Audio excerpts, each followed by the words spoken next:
이번 30일 캠페인의 총 주제가 뭐지요? 따라해 볼까요? 영적 전투. 이 땅의 모든 전쟁은 싸우는 상대방이 있죠. 지금 우크라이나 죽고 살고 싸우지 않습니까? 전쟁하지 않습니까? 누구와 전쟁하죠? 대상이 누굽니까? 러시아. 러시아가 전 세계 군사력 2위 국가였거든요. 그래도 국가의 생존을 위해서 열심히 싸우지 않습니까? 이스라엘은 지금 목숨 걸고 전 세계가 아무리 반대해도 반드시 끝까지 누구와 싸울 겁니다. 대상이 누구죠?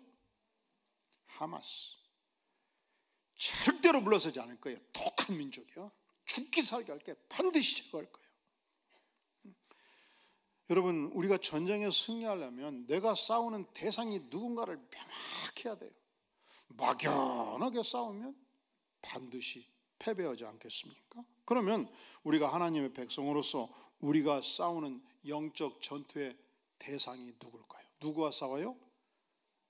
그 나쁜 자식? 나를 계속적으로 공격하고 모함하는 원수?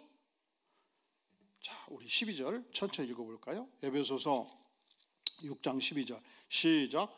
우리의 씨름은 혈과 육을 상대하는 것이 아니요 통치자들과 권세들과 이 어둠의 세상 주관자들과 하늘에 있는 악한 영들을 상대함이라. 우리의 씨름은 무엇이 아니라고요?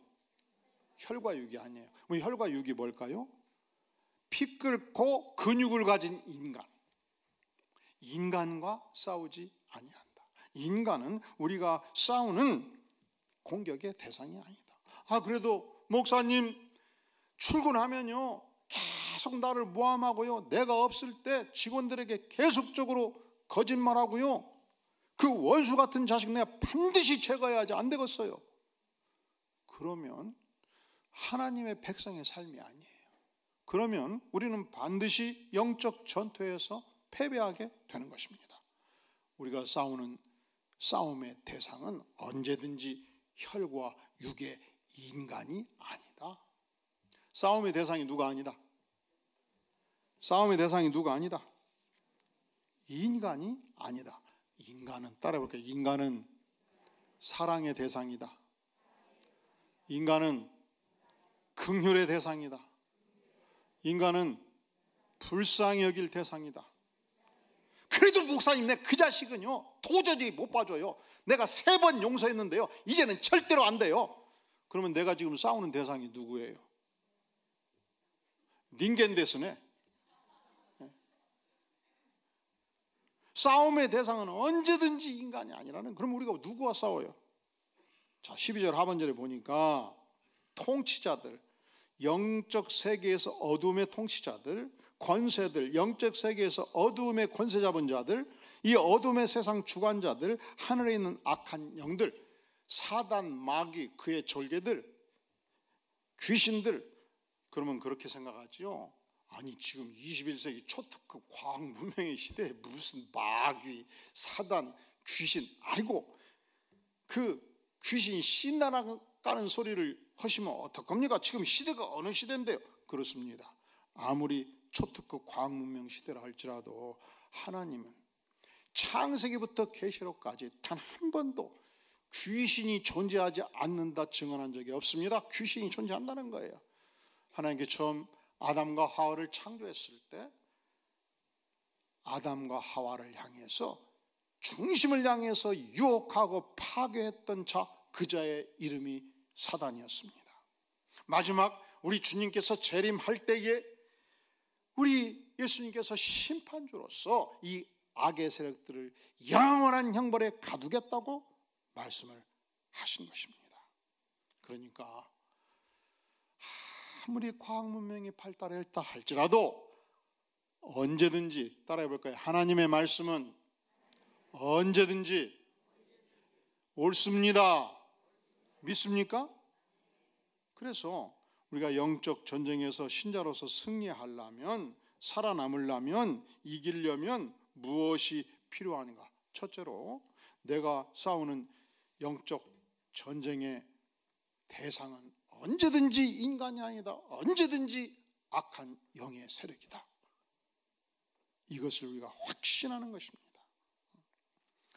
살다 보면 우리 보편적으로 인간이 약 300여 명, 넓어야 300여 명의 사람들과 교제권을 형성한다고 말해. 한 인간이 가까이는 가족들, 좀 넓히면 이제 반개 가족들, 친구들, 이웃들, 그렇게 해서 넓어지면 약 300명. 이제 1000명이 넘어가면 그저 내가 그 사람 언제 만났다 하는 정도고, 10,000명 넘어가면 그냥 소리만 들은 정도지요. 그런데 이상하지요. 그 가까이 지내는 30명, 100명, 300명 중에 다 나하고 성격이 같습니까? 다 나하고 만나면 즐겁고 아삼육입니까? 다 만나면 하하하 하고 막 기쁩니까? 아니죠. 이상하게 나하고 꼭 반대편에 서 있는 사람이 있어요, 없어요? 그리고 꼭 나 없을 때 해코지하고 욕하는 사람이 있어요, 없어요? 그래서 그냥 그 자식만 생각하면 막 성질이 나고 막 썩을 뭐 자식하면서 막 속에서 막 뭐가 솟구쳐 나오는 사람이 있어요, 없어요? 있냐고 없냐고 솔직하게. 예수 믿어도 완전히 없어집니다. 그거 아니에요. 예수 믿어도 있어요. 이상하게 그 사람만 보면 기분이 나쁘고, 이상하게 나 없을 때 모함하고. 여러분, 내일 출근하면 나와 경쟁자가 있고 끊임없이 나를 거꾸로 들은 자가 있어요.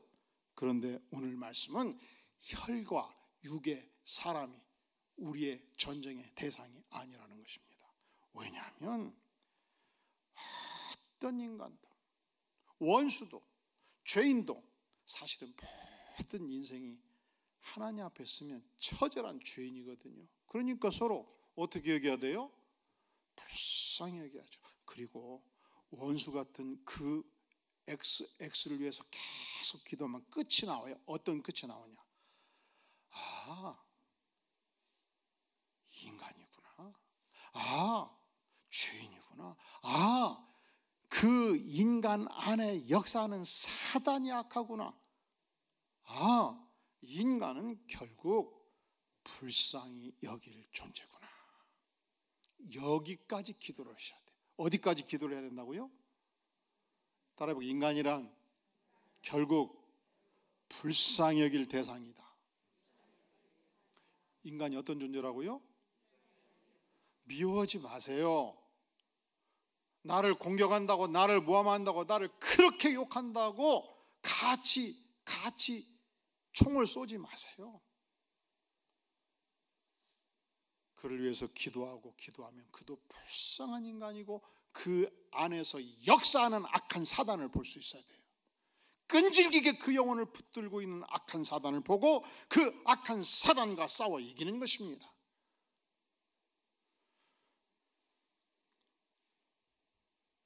손양원 목사님이 AD 1세기, 2세기에 태어나셨다면, 손양원 목사님이 터키 반도에서, 팔레스타인에서,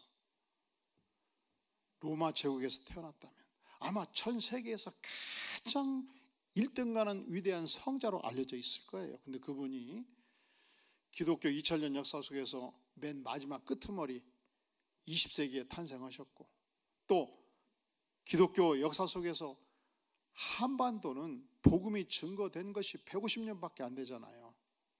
그러니까 우리만 알고 있는 인물입니다. 여순 반란이 일어났을 때 두 아들이 고등학교 다닐 때 친구 안재선 공산당원에 의해서 강목에 두드려 맞고 총살을 당해서 죽임을 당한 것입니다. 이 소식을 들었을 때 하늘이 무너지는 듯 했습니다. 이 소식을 들었을 때 살고 싶지 않았습니다. 이 소식을 들었을 때 도무지 어찌 인생에 이런 일이 있는고 절망했습니다. 그런데 기도하면서 두 가지를 결심해요. 첫째로 용서한다. 첫째로 뭐라고요? 첫째로? 근데 용서 자체가 어렵잖아요. 누구를 죽여버렸어? 근데 이 두 아들이 진짜 믿음이 좋고 똑똑했어요. 그때 장학금 받고 미국 대학에 유학 갈 길이 열려 있었어. 1948년도 유학 가는 거예요. 그건 대단한 집안이에요. 그렇다니까. 두 번째, 기도하는데 하나님이, 따라해 볼래요? 양자 삼으라. 뭐 삼으라? 너의 아들이다. 그래서 진짜 양자를 삼고 죽을 때까지 아버지와 내 아들 둘 죽인 아들과 양자 아들과 같이 점상하며 밥을 먹은 거예요. 언제 문제가 되냐? 외삼촌들이 올 때, 어차피 우리 가족들은 이제 아버지가 결심했으니 딸들은 어떻게 할 것이요? 아버지가 그냥 아들 삼아버렸으니까 미워도 그냥 안 미운 척하고 살아야지. 근데 가끔가다 외삼촌이 들릴 때, 삼촌이 들릴 때 안재선을 보면 그냥 부엌에 가가지고 몽둥이를 가, 이 자식 네가 어디 감히 이거 하냐 막 때려치는 거예요.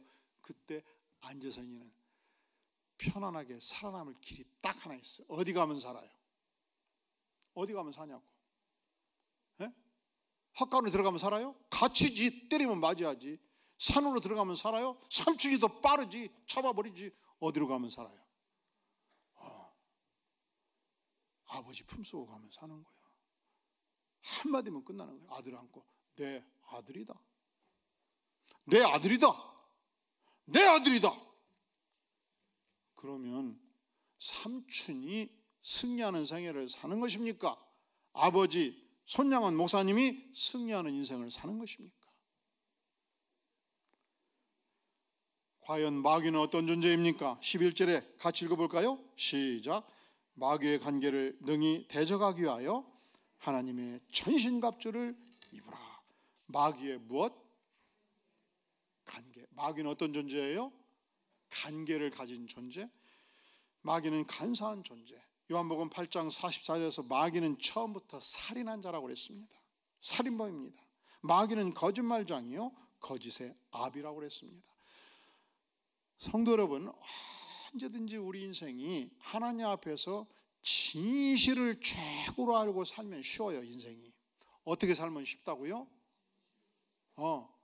근데 여기서 이 말하고 저기서 저 말하고 항상 이익 따라서 나한테 유리한 말만 하고 살면 복잡해버려. 왜냐하면 아무리 뭐야 IQ가 200이 돼도 100사람한테 다 다르게 한 말을 어떻게 내가 기억하냐고. 근데 항상 진실 앞에 살면 인생이 쉬워요. 그리고 그 사람을 오래 겪으면 설령 우리가 기억의 한계가 있기 때문에 10년 전에 A를 이해하고 오늘 B를 얘기해도 저 양반이 인간이 어차피 한계가 있는데 기억을 잘 못하시는 모양이라고 생각하지 거짓말한다고 생각을 안 해요. 그런데 평소에 100사람한테 계속 다른 말을 하면 금방 알아요. 저 양반은 거짓말장이. 그러면 그 사람 안에서 뭐가 역사한 거예요? 마귀. 그 사람에서 뭐가 역사했다고요? 마귀. 그러니까 우리가 하나님의 백성으로서 언제든지 승리하는 인생을 사는 비결이 무엇이냐? 마귀는 거짓말장이다. 마귀는 속이는 자다. 마귀는 언제든지 공격하는 자다. 그러니 내가 마귀에 속지 않고 내가 사람과 싸우지 않고 마귀를 분별하며 사는 것이, 사단을 분별하고 사는 것이 내 인생의 분복인 것을 아는 것입니다. 우리가 어째야 이 험난한 세상에서 승리하는 생애를 살 수 있는가? 첫째로 내가 싸우는 대상이 누가 아니다. 인간 아니다. 절대로 인간은 따라서 인간은 사랑의 대상이다. 긍휼의 대상이다. 불쌍히 여길 대상이다. 할렐루야. 사랑하는 성도 여러분, 김경서 목사가 인간입니까? 하나님입니까? 인간이지요. 그지요? 그러니까 인간이니까 실수합니까? 안 합니까? 잘못이 있습니까? 없습니까? 그럴 때 여러분들은 저를 어떻게 보셔야 된다고요? 첫째로 사랑의 대상이다. 두 번째로 긍휼의 대상이다. 세 번째로 불쌍히 여길 대상이다. 그렇게 여러분이 만나는 이 300명의 범위 내에서 나와 성격이 다른 사람들, 나를 공격하는 사람들, 이상하게 나를 해코지 하는 사람들, 그 영혼을 바라볼 때 주님 그렇습니다. 그가 인간입니다. 내가 공격할 대상이 결코 아닙니다. 신앙 고백할 때 우리는 승리하는 인생을 사는 것입니다. 언제든지 내 인생의 적은 사단이다. 두 번째, 우리가 어떻게 해야 승리하는 인생을 살 수 있는가? 내가 누구인가를 바로 아는 거예요. 오늘 말씀에 10절에 오면 끝으로 너희가 주 안에서와 그 힘의 능력으로 어떻게 된다고요?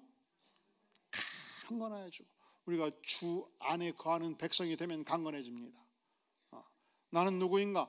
나는 하나님의 백업하는 존재다. 하나님이 동행하는 존재다. 하나님께서 나를 뒷받침해 주시는 존재다. 구원받은 존재다. 나를 아는 것입니다. 그러면 내가 하나님의 뒷받침을 받으려면 내가 어디에서 거해야 된다고요? 주 안에. 언제든지 주님 안에 거하는 것입니다. 주 안에. 제가 이 주 안에 거하다는 말씀만 보면 지난 50년 동안 생각나는 스토리가 있어요. 다 외우셔. 스토리. 청년 때 요즘 우리 광교 청년부가 왕성합니다. 열심히 기도하고 열심히 성경 공부하고 이번에 30일 캠페인도 전체 가기로 막 결정을 하고 미리 시작을 했어요. 이미. 제가 청년 시절 청년부가 뜨거웠습니다.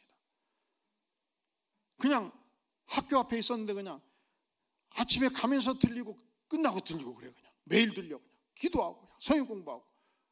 1년이면 예를 들어서 공동체가 한 50명 된다면 다녀가는 청년들, 전도받은 청년들이 한 100명 됐어요. 그래서 여름 수련을 앞두고 이제 이 임원지들이 모여서 기도하면서 다녀간 모든 청년들을 초청하기로 하고, 그때는 카톡이었고 전화기가 없으니까 다 편지를 썼어요. 엽서를 보내고, 엽서를 100장을 사다 나누어서 편지를 쓰고 우편을 보내고 막 그랬던 시절이에요. 그리고 전화를 해도 잘 안 받아. 집에 전화가 한 대 있는데 안방에 있으니까 아들이 잘 안 들어가. 밖에 있고. 그런데 그때는 어떻게 열심히 예수를 믿었는지 남자인지 여자인지 머릿속에 구별도 없었어요. 그렇다니까. 근데 저의 친했던 홍규표라는 친구가 과거에 다녀갔던 남자 형제가도 편지를 쓰고 여성 동역자들은 편지를 쓰고, 편지를 쓰다가 김명희라는 자매한테 편지를 쓴 거예요. 뭐라고 썼냐? 잘 지냈냐? 왜 지난 3개월 동안 이 공동체에 출석을 안 하냐? 세상이 그렇게 좋더냐? 보고 싶다. 와라. 그리고 수련회가 있으니까 이때 꼭 참석하기를 바란다 하고서 마지막에 주 안에서 홍규표 드림했는데, 어머니가 이 편지를 받고, 그때는 대학 4학년 때 애인이 없으면, 결혼할 자가 없으면 문제가 생겨요. 대학 3학년 4학년 때 열심히 미팅도 하고 부모가 만나는 사람 만나서 그 다음에 졸업원에 그 다음에 시집을 가야 끝나는 거예요. 그렇게 3년이 지나면 이제 29살이 돼가지고 노처녀가 돼가지고 인생 끝났다고 생각하던 시절이에요. 그 시절은 그랬다니까. 요즘은 졸업하고 10년 뒤라도 싹싹이야. 그런데 대학 4학년 한양대학교 식품영양학과 4학년 자매가 도무지 애인이 없네. 졸업하면 큰일 났네. 그래서 어머니가 아이고 이쁘지도 않는 우리 딸 어떻게 시집을 보내냐 하던 차에 편지가 왔는데 이름이 이게 남자 이름이에요, 여자 이름이에요? 홍기표. 그래서 몰래 칩을 발라갖고 뜯어서 읽어보니까 보고 싶다. 이 총각이 분명히 있는데 딸한테 야, 너 속이는 남자 있으면 집에 데려와봐라. 일주일을 삶아도 없다고 그러니까 앉혀놓고 야 이년아 얘기해라. 주안 사는 총각 있잖아. 홍규표라는 총각. 어디 사는 총각? 인천 주안.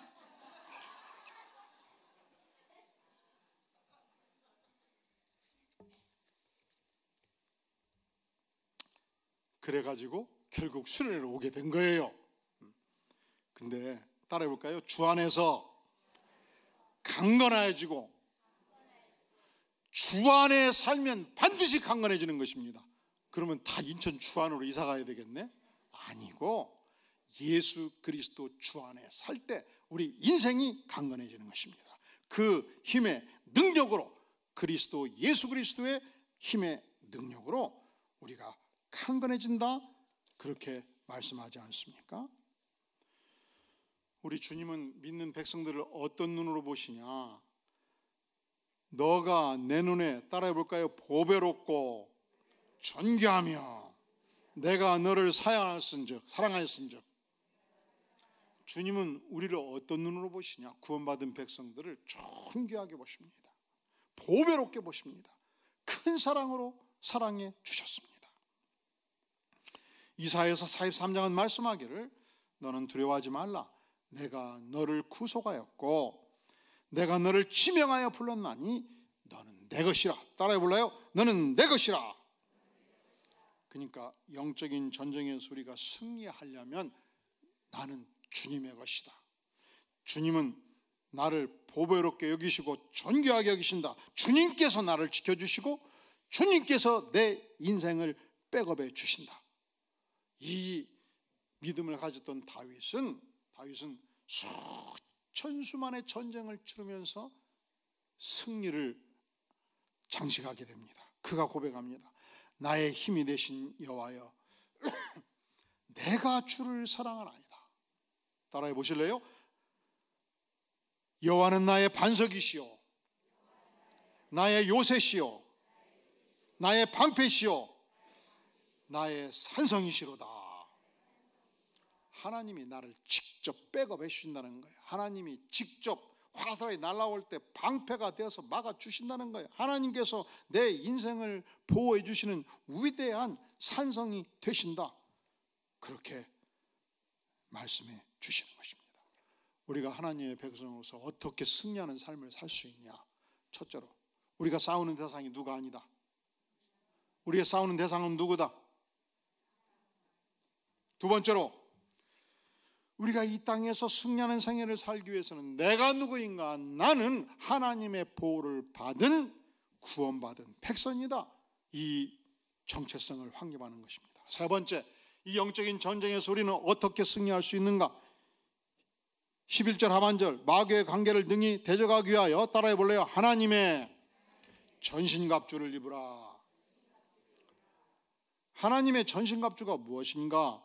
14절, 그런즉 서서 진리로 너희 허리띠를 띠고 진리로 무장하고 의의 호심경을 붙이고. 호심경이 뭘까요? 방탄조끼예요. 이번에 보니까 바이든이 이스라엘 갈 때 아예 비행기 안에다가 방탄차를 넣어가지고 가버리더만. 뭘 넣어가지고 가요? 이 방탄차는 미사일을 쏘아도 끄떡이 없대요. 그냥 총 한 방 빵 쏠 때 총만 맞는 게 아니고 폭탄이 터져도 끄떡이 없는 차요. 그러니까 그 무서운 전쟁터 현장에 가버리는 거예요. 누가 보호해 주니까? 방탄차, 방탄 비행기. 그런데 우리 하나님의 백성들이 호심경이 방탄조끼예요. 의로운 호심경을 하나님이 주신다. 장착하라 말씀하십니다. 15절, 평안의 복음이 준비한 것으로 신을 신고 평안의 복음으로 무장하고. 16절, 믿음의 방패로 무장하고. 17절, 구원의 투구를 쓰라는 것입니다. 자, 이 모든 무기는 공격용 무기입니까? 방어용 무기입니까? 다 막아내는 것이죠. 그런데 끝없이 방어를 해가지고는 승리가 없어요. 결국은 승리의 깃발을 꽂으려면 뭐가 필요하죠? 공격을 해서 끝내는 거예요. 그럼 우리가 이 악한 세력과 싸울 때 무엇이 공격용 무기인가? 따라해 볼래요? 성령의 검, 곧 하나님의 말씀. 성령의 검, 하나님의 말씀. 하나님의 말씀이 우리 인생이 장착할 수 있는 언제든지 강력한 하나님의 신무기예요. 그러니까 우리는 오늘 또 예배를 드리면서 이 예배에서 6장 하나님의 말씀으로 무장을 하는 것입니다. 그러니까 우리는 성경 공부로 무장하라는 것입니다. 최근에 어떤 분이 그래요. 이 교회 와서 5주 성경 공부를 꼭 해야 이 등록교인이 된다고 그러니까 어렵게 5주를 드디어 마친 거예요. 마쳤더니 또 다음 코스가 있다고 그러니까, 아니 다른 교회는 세 가지 끝나면 되는 것이 왜 이 교회는 또 해야 된다고. 그래서 물었더니 8단계가 있다고 하니까 넘어지려고 그랬대요. 8단계 끝나면 66권 성경 공부 들어간다니까, 야, 2단 아니냐고 묻더라는 거예요. 응? 왜 그러냐? 요즘 교회가 성경 공부를 안 해요. 요즘 성도들이 그 나이도 초등학생, 중학생, 대학생들이 다 공부가 싫어. 그러니까 성경 공부도 싫은 거예요 이제. 그런데 우리가 마귀를 무찌르기 위해서는 반드시 공격력 무기는 무엇이 필요하다? 따라해 볼래요? 하나님의 말씀, 성령의 검. 이 하나님의 말씀이 사단을 무찌르는 강력한 공격력 무기이기 때문에, 그래서 우리가 이번에도 영적 전투에 승리하는 길, 하늘을 여는 기도, 온전한 순종, 이 안에 담겨있는 하나님의 말씀의 진리를 알라리 파악하고 이해하고 무장해서 사단을 무찔리는 위대한 능력의 백성이 모두 될 수 있기를 주의 이름으로 축원합니다. 자, 전쟁은 이미 시작되었습니다. 아니, 전쟁은 우리가 눈 감을 때까지 지상에서 끝나지 않을 것입니다. 평생 영적 전쟁에서 승리하는 비결이 어렵지가 않아요. 첫째로, 전쟁의 상대방은 언제든지 누가 아니다? 누구다? 사단, 마귀다. 두 번째로, 이 전쟁을 수행하는 나는 위대한 하나님이 지켜 보호해 주시는 구원받은 백성이다.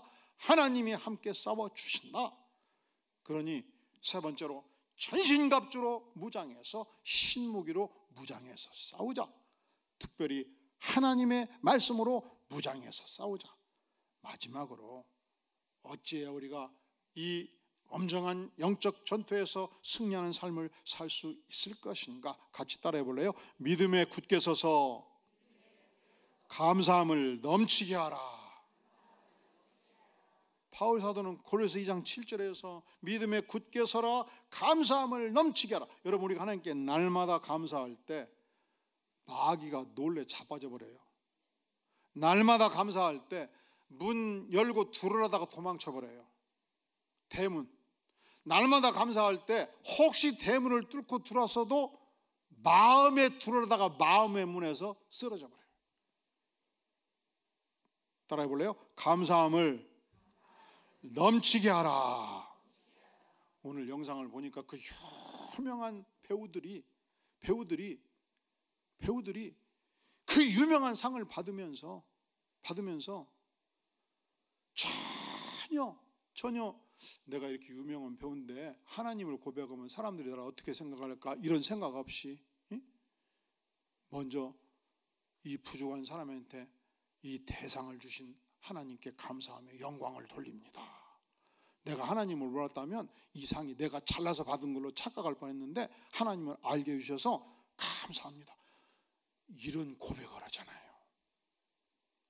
그 유명한 배우들이 그 고백하면 혹시 자기 팬들 중에서 예수 믿는 사람이라고 해가지고 하나님 믿는 사람이라고 해가지고 다음부터 영화 안 봐버리면 나한테 손해다, 이런 생각 전혀 않잖아요. 왜냐? 감사하면 마귀가 문 밖에서 도망쳐버리는 거예요. 감사하면 그 마음의 문을 뚫고 들어갈 수 없는 것입니다. 1948년도 10월 21일 손동인, 손동신 두 아들이 안전선에 의해서 강목으로 두드러 맞고 총으로 사살됐을 때 그 깊은 슬픔을 앓고 하나님께 기도했을 때 아버지 손양원 목사님은 도무지 장례식장에 갈 수 없는 이 깊은 슬픔 속에서 마지막 장례 예배 조사를 합니다. 부모를 여의면 앞산에 묻고 자식을 여의면 가슴에 묻는다 하였습니다. 제가 무슨 염치로 긴 탑사를 하겠습니까마는 밤새 생각하고 또 생각한 감사의 말씀 몇 가지 있어 그것만 말씀드리고 탑사에 가름할까 합니다. 주님이 제게 9가지 복을 내려주신 것을 감사드립니다. 지금 언제 얘기하는 거예요? 두 아들의 시신을 놓고. 첫째, 저 같은 죄인의 혈통에서 순교자 자식들을 주심을 감사드립니다. 다섯째, 예수 믿다가 누워 죽는 것도 큰 복이라 하거늘 하물며 전도하다 총살 순교 당함이라니요. 감사합니다. 여섯째, 미국 유학 가려고 준비하던 제 아들 미국보다 더 좋은 천국에 갔으니 마음 안심되어 감사드립니다. 일곱째, 사랑하는 두 아들을 총살한 원수를 회개시켜 제 아들을 삼고 하지 않은 사랑의 마음을 주신 하나님께 감사합니다.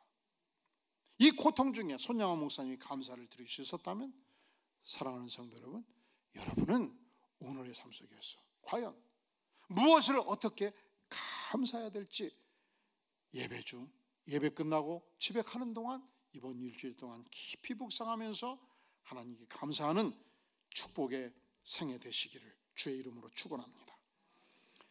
기도합니다. 영광의 주님, 그렇습니다. 주 앞에 나아갈 때 지난 1년간, 지난 10년간, 지난 생애 속에 베푸신 이 은혜 앞에 감사 찬양하며 마귀를 무찌르며 승리하는 위대한 생애 살아가게 도와주시옵소서. 예수님의 이름으로 간절히 기도하옵나이다. 아멘.